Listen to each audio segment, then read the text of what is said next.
Hey everybody, welcome back. Today we're going to try something totally new out. I've tried a lot of these Backpacker Pantry's meals out, but I've never tried this one. This is the chicken piccata and tagliatelli pasta.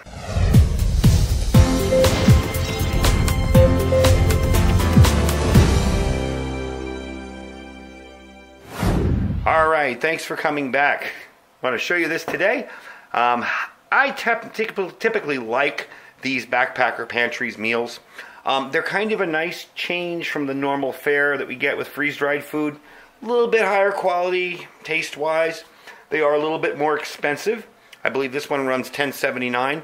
It is 2 servings, 280 calories per serving, and 18 grams of protein.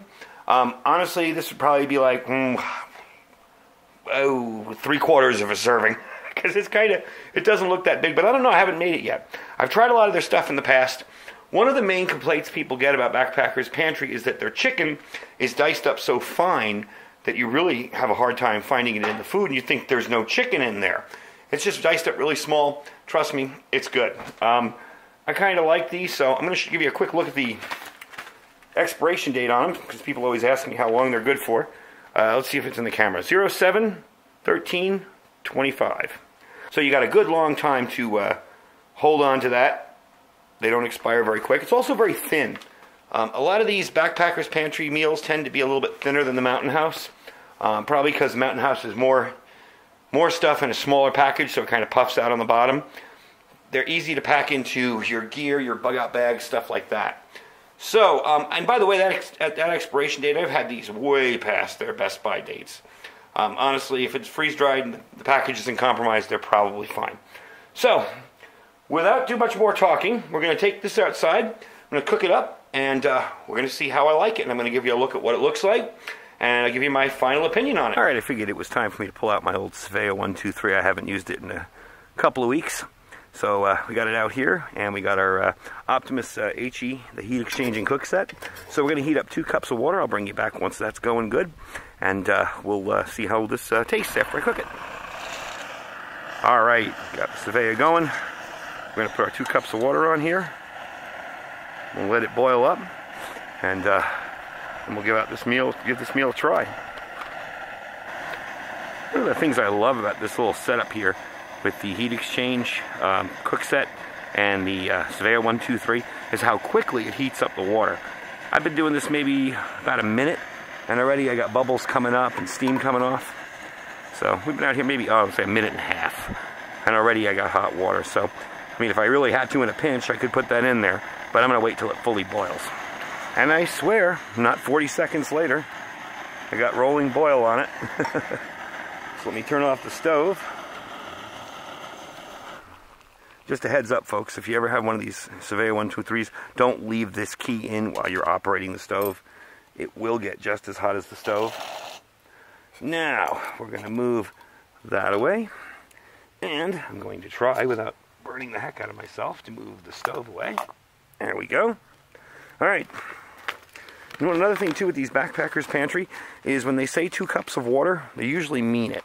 I know the Mountain House can be a little, you want to go a little under because it's still soupy, but this one says straight up 2 cups of water.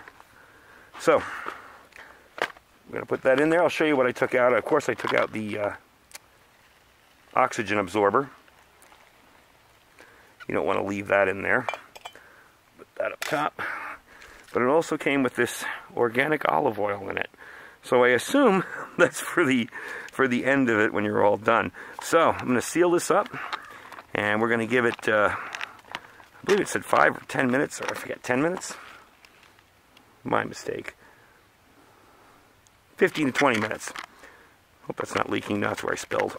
I'm going to give it 15 to 20 minutes, and then I'm going to eat some lunch, but I'm also going to mix it up in between. So, I'll see you back when it's done, and I'll show you what it looks like when it's all finished. Alright, it's been about 15 minutes. I've stirred it a couple times. Took a little taste. It's really good. I'm not sure what I'm going to do with this just yet. We'll see. But definitely going to pick up more of these for the future. Let me show you what it looks like. Let's get a couple of spoonfuls of it out here.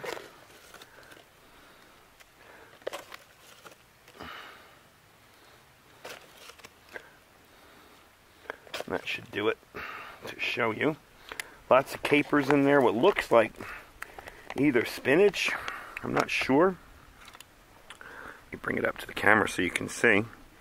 See the little pieces of chicken, like I was saying? People think there's no chicken in it, but then you go to eat it, and there's chicken taste. Yeah, that is really good.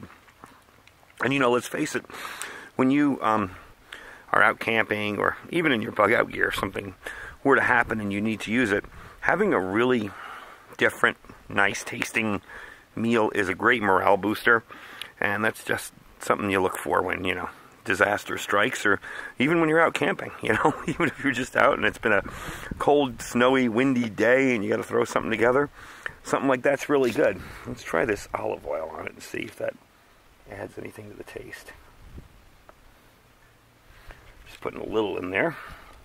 Funny thing is it doesn't say anywhere on the package what to use the olive oil for. Let's see. Yeah. That is really a winner, definitely. So that's the chicken piccata tagliatelli pasta from Backpacker's Pantry. Definitely worth it. I would say if you're getting this for your bug out bag or your emergency gear, throw a few of these in there. They're great morale boosters. It's just nice to have something that tastes like it was home cooked, as opposed to the usual Mountain House, you know, freeze-dried stuff. And it's definitely a good deal. Now, some of the interesting thing, I'll put a link to this down in my my description below.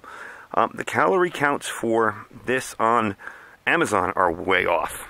I even wrote them down. Then I got this out this morning and looked at it and said, wait, that's 280 calories per person instead of 360. So, I mean, you know, it depends on how much you're going to eat. I could probably eat that for a dinner. If I haven't eaten a lot for lunch and breakfast, I could eat the whole thing easily. So it's definitely something to think about, too. You don't want to starve yourself while you're out there in the field. So I'm going to finish this up, and I will put a link, like I said, down below to that. And I'll have a link to my Amazon store as well. So if you want to shop in the Amazon store, or even if you just want to click the link and shop as you normally do, it doesn't cost you anything. And it helps us bring more cool gear to test to you guys. And I will put a link to my Thrive Life store. Lots of freeze-dried stuff in there. You can make your own with the stuff that's in the Thrive Life store. Anyway, that's probably going to be the last video I do before the new year. So I will see you guys in 2019. Have a great new year, and stay safe and stay prepared.